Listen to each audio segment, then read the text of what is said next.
Well, hello again. Yes, I was on the air once today already, and I'm in a new learning curve. I was starting to upload the video to YouTube, and I deleted it. The reason I'm redoing the video is because I know a lot of you post your questions and you really want the answers or insight into the answers. And you're not able to be there always. So I thought, well, I'll go ahead and do this and answer the questions I answered earlier today. And who knows what'll happen? Different information comes up all the time. Yet I am going to start this out a little bit different due to the fact that I always, we're going to remove that blanket statement. And we will put it out there. In earlier videos, I have forgotten to mention what I'm up to, what's going on in my life, that sort of thing, so that you have the information. I'm going to say something about it right now. First of all, next week, Tracy Mahan will join me. We will be having a discussion of sorts and answering your questions. You will be able to post live, even though it's easier if you post below the banner. It gives me a chance to look at it, and Tracy a chance to look at it. Then April 13th and 14th, I will be at the Rossani Fair here in Albany, Oregon. I will be doing one-on-one sessions. Also, I have some of the beautiful jewelry my friend Sanda Gain from the Big Island of Hawaii has made. It contains not only the magic of the stones, but the energy of the island. So stop on by and check those out. In July, there is a retreat that Vicki Pruitt and I are facilitating over in Gearhart, Oregon. It's about, reconnecting with your soul, personal empowerment, moving through various energetic obstacles that have kept you from creating and claiming the life that's yours to have. And I almost forgot. I will be at Journeys, a Center for Your Soul in Salem, Oregon, for their Metaphysical Fair on April 28th. So I'm kind of getting out and around. Earlier today, I started the show talking about, many of you find that I don't answer your questions directly in the format of, this is what's going to happen. And there's a reason for that, is we don't set out just one potential in our lives, one way to do what we came here to do, one way to experience what we came here to experience, or one way to draw in our lessons. And my job is to give insight into your questions, yet to empower you. If I take it all over and leave you disempowered, then you don't manifest the life that you have the ability to do. And so for me, it's about handing your power back to you, saying, okay, this is the information I get. What do you want to do with it? Where do you want to take it? What do you want to create? This is your life adventure. Yet it'll also give you information as to what's holding you back and take you into those deep recesses that at times we're a little fearful of going into. And it says, shine some light on those. Look at them without judgment, without shame, without blame, but just see them in the light and see the sacred message in each and every experience you have. See, this is already different than the way it started earlier today.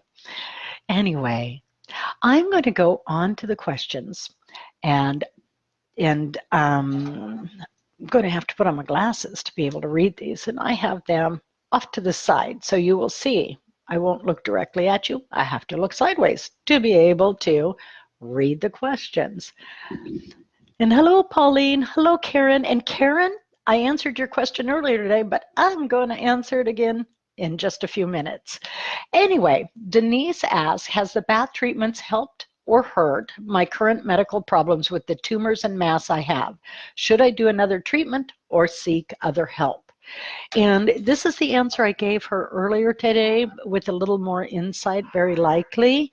Um, is I get the baths are helping to soothe and de-stress. I do not get that they're really affecting the tumors or the mass. It does show that you'll be receiving some more aggressive treatment that will actually benefit you. I don't want you to be worried and scared going into this, because that's only going to make the journey more arduous. Do stop and look into each and every one of the masses. Okay, you don't have to go to each and every one, but let your energy, your thoughts go down into the masses and ask what's being held there. What is it that is necessary to be released? Shine light into these. I always see little pinpoints of darkness when I'm looking into any type of dis-ease within the physical body. And I did talk earlier today about video Greg Braden posted, and I do believe it happened over in Japan.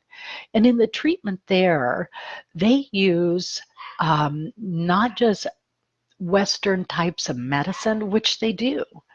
They use raising the vibration. Remember, fear is a low vibration and it accumulates lower energy and does not allow you to move forward. When you raise your vibration to love, and that's moving past fear, in increasing your vibration in any positive way is actually sustains you. Then you have the ability to dissolve the masses. And that's one of the things that they do over there. They had 3 physicians who did absolutely no surgical or medical treatment. They just focused on love. They'd had the person they were working with who had had a tumor, I believe, in their liver that our doctor said, go home, get things in order. There's nothing we can do.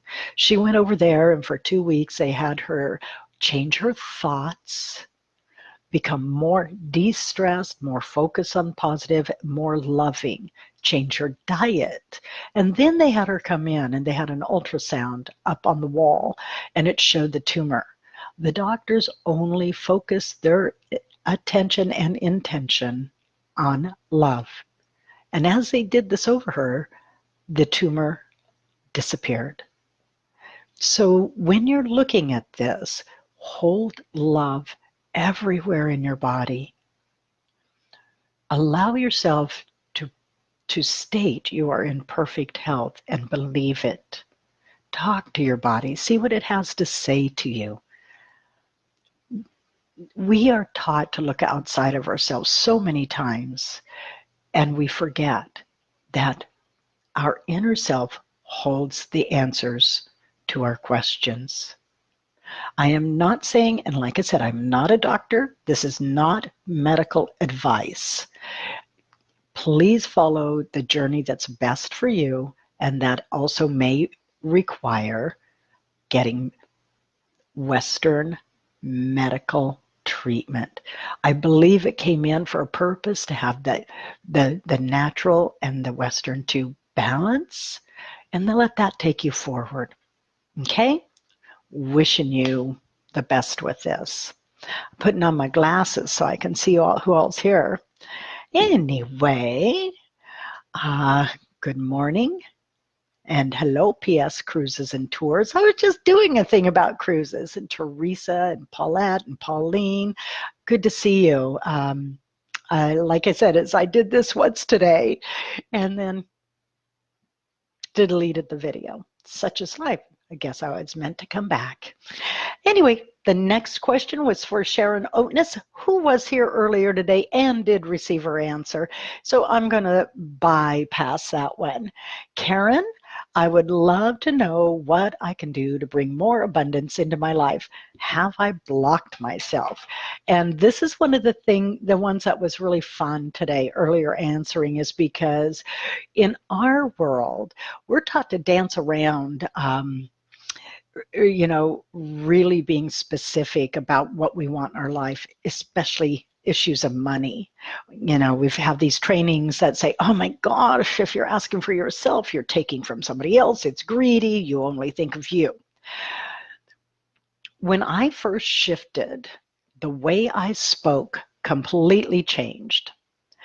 And one of the things I notice when I'm working with people are words. And oh, I'm going to do the and-ums. How about that? So now we're going to change that to the anyways. Abundance means a lot of. That's all it means. You have an abundance of something. It's time for you to become very specific about what you want. I have an abundance of financial flow. I have an abundance of money. I have more than enough money for everything I want and everything I need. And I say it with the want first because, again, this is an old training, is to only ask for what you need. You know, goodness gracious, if you ask for what you want, then you're just overstepping now, aren't you? Well, of course you aren't. You know, our wants are important. Our wants include wanting to pay our bills, wanting to, you know, better ourselves, wanting to help others. So go ahead and put it out there. I have an abundance of money. Money is energy. And it's always flowing. It's our beliefs and our thoughts that stop it from coming in.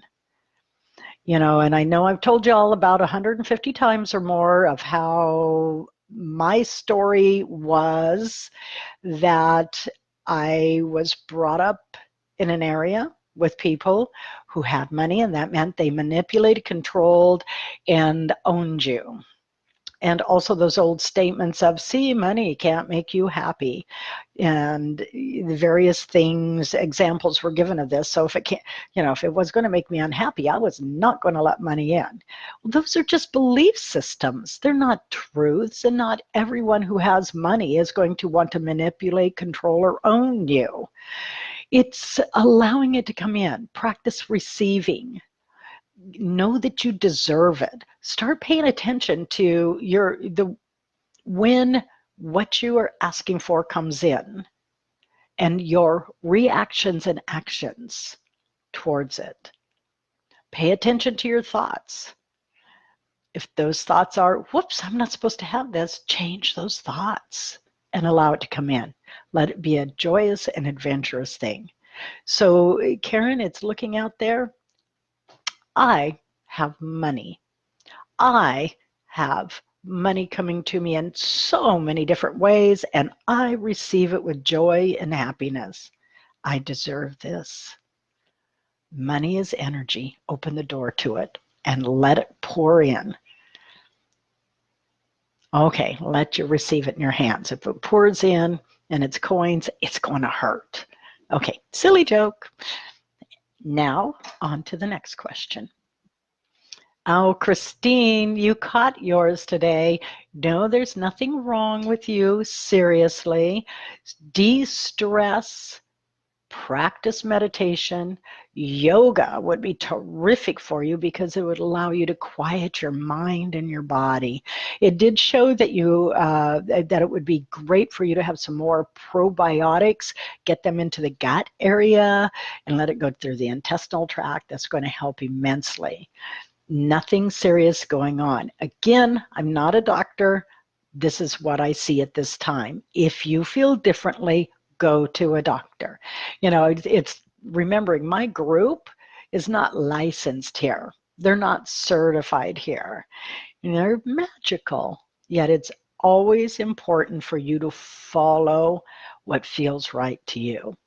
But I do not see anything. Oh, I now remember, keep an eye on your legs, more so on your left side. Make sure that you have the proper shoes on, good supportive shoes. There's a little bit of play in the ankle, and I keep getting it on the left side. So, and so just make sure that you watch where you're walking and you have great shoes on. Okay, Norma Jean. And Hmm. And it's, can you tell me what I need to get back on my feet again? Now, I don't believe this is a literal thing that she's sitting down and has to be pushed up. It's more of a, um, how do I get on my feet in a resourceful way? Like, or the needs, wants, must do's, have to's, all of those. It's time for you to start believing in you. Change the direction of your thoughts. Many times people have experiences and that puts them in this kind of on a hamster wheel of the same thing happening over and over and over again. And that's because the belief system is established that this is what happens in these circumstances or the circumstance. And with that being the belief, then that energy goes forward and actually attracts it in over and over and over again. It's time to get off that hamster wheel.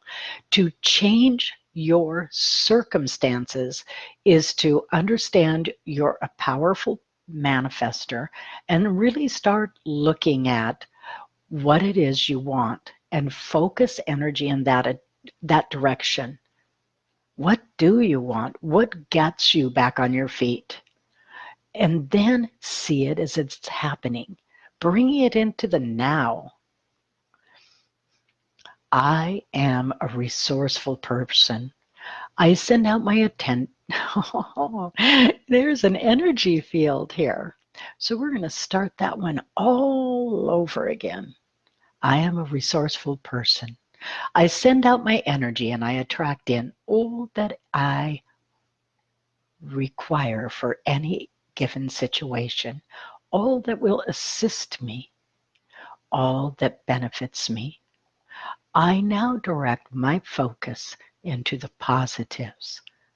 I bring it into the now by stating, I live in a beautiful home, a beautiful, comfortable, loving home, and I claim that. I have more than enough money for all that I desire in my life. I claim and receive that. I allow myself to live a joyous, happy, loving life. I pay attention to all that distracts me from the statements I just made. I pay attention to all of the old thoughts and programs, all of the old trainings that have negated this information.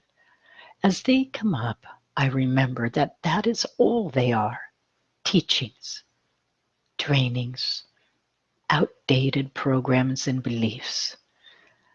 And I allow myself to create new. I allow myself to receive the positives life offers me. One of the things that happens is we will put out our desires. We will affirm these, and we might even hold energy to attract these in. And then they arrive, and those old tapes, those old programs actually start coming forward and from the back of our mind, start entangling our thoughts, stepping forward, and blasting them away by saying, nope, this is what always happens. Nope, I don't deserve this. This can't be for me. I'm bad if I receive this. So pay attention to when those come up and remember old trainings, old thoughts. They are neurological pathways. And to actually move those thoughts out of those pathways or recreate new ones, create a different thought and let that be the most important. Let that one be the one that directs and creates in your life. So, anyway, and that's how you get on your feet. See yourself doing it. You know, I lived in poverty consciousness the majority of my life. And why did I do that? Because that's what I knew. That's what I had been taught. And so anytime something would come up that would really benefit me on a financial level, I found a way to negate it, and it went away. I struggled, I worked hard. I put it out there as if I have enough to make it through the month, if I have enough to buy my daughter school clothes, if I have enough to pay the doctor bills, if I have enough to buy new tires, only 2 retreads, that's all I'm asking. And yes, that was the truth in my life. I always had that enough, yet I didn't have the extra because I didn't know that I could. I didn't understand that due to the trainings and teachings from early on. I knew to ask for only enough and let that come in. And then life shifted, and it was, I deserve to have. Oh, let's see. How do I want to put that out there? I deserve to have my heart's desires. I deserve to have a strong financial foundation. I deserve to receive money from all areas. And I gratefully, joyfully accept it. Makes a difference. So, one more question. Hi, Shauna. Hi, Bianca. And where I am living is going up for sale. Am I looking at this as a positive change, even though I love it where I am? I read that earlier as I am looking at this as a positive, and I do believe that's what she meant. Any advice about the move? And this one here, I loved it because she was looking at it as a positive. Many things are falling away from us now. We're finished with it. It's okay to let it go. And that's what's going on here, is it's okay for it to go. And she's completed and now joyfully and positively moving forward. And that's what will take you into your new space, Dory. And I did state earlier, I see this smaller house in a neighborhood that's very congenial, but it shows your energy anchoring in and helping to support this neighborhood, but it also is connecting with others of like-mindedness, again, and just an uplifting positive energy. So that's one of the reasons you are moving. Let it be fun, let it be an adventure, and go forward. And finding your home is not taking any lengthy period of time, and you will know it the moment you see it. As a matter of fact, I see your things boxed up, moved, and and delivered, and you're going through, oh, that is one of the things it is saying, let go of the things that you're no longer using. There's some things that you have with you that it's time to let those go too. The energy on those are done. You'll know them, you'll recognize those as you're packing your things up. And as you let it go, others will benefit, and new is able to come into you. So, okay, everyone, I want to thank you for joining me today. This is my second appearance. I'm going to do my darndest not to delete this video. I'm going to wait for Nancy to show me how to do it, and or find a different tutorial. Anyway, and Nancy she has another direction in her life to go, one that's supporting her in a way that she's excited and loving. And so you kind of just have me for the time being. Yet I think it's going to be kind of fun. Next week, Tracy Mahan will be with me. And I'm looking forward to that. And who knows, I might bring in some other people just to have some conversations. I'm not the interviewer type, as you all know, yet I love to share and bring in more energies. I believe that actually benefits people. So again, things that I'm doing, I will be at the Rossani Fair, April 13th and 14th. Journeys, a Center for Your Soul, April 28th. Oh gosh, Honolulu in May. Have a retreat in July in Gerhardt, Oregon. And it would be really good if you went to the website. There's a link there that tells you all about it. And it is all about empowerment, connecting with your soul, hearing your inner self. And, again, the word empowerment comes up. That's what I'm all about. It's personal empowerment for people. We're in an amazing time of creating. And it isn't just me and people like me that are creating and manifesting. We all are in every moment. It's allowing ourselves to create, attract in, manifest. I don't care what words you use. The best lives ever. And that's what the retreats are about, is seeing what keeps you from doing this and allowing yourself to claim the more of life. Have a wonderful day. Thank you all for joining me. And next week, 8:30 a.m., Tracy Mahan and me. And so I will be posting a banner a little bit later this week. Look for it. Post your questions under it. I love you all bunches. Have a great day.